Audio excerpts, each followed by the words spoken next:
so-called abandoned projects of NEDC drawn up by Patai and ITA, therefore, reeks of ignorance and is totally laughable. To date, NEDC stands out as one of the most transparent agencies in the country, and we are tempted to rate it as the most transparent in the country until such a time that someone is able to bring up empirical evidence to prove that another agency has surpassed that record. Concerns.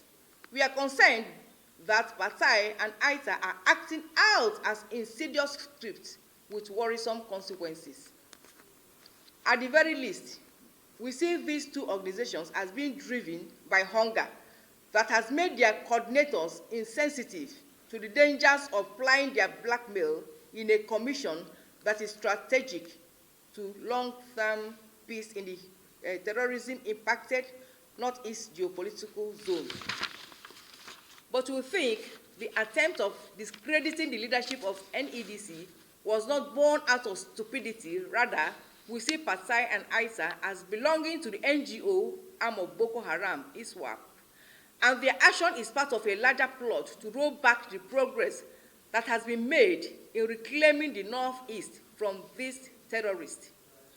Apparently, their strategy is to distract the rebuilding efforts being piloted by the NEDC so that the resulting hopelessness will again drive disadvantaged youth into becoming available for recruitment by Boko Haram from ISWAP.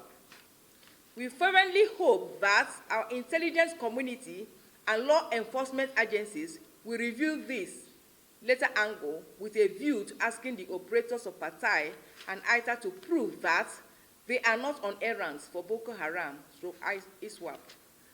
This is necessary to ensure that things do not fester badly before destructive platforms like this do are called to order.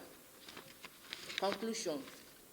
We urge the leadership of NEDC to disregard this criminal ultimatum handed in by Patai and ITA in order to focus on their mandate of returning the Northeast to the commercial powerhouse it was before terrorism disrupted lives there. However, while disregarding the ultimatum, the NEDC leadership should report the two organizations to law enforcement agencies to investigate their possible link to terrorism, because we fear that it is a matter of time before they begin to physically NEDC projects. We urge the relevant law enforcement agencies to take note and act in the interest of preserving Nigeria from rogue groups that masquerade as NGOs.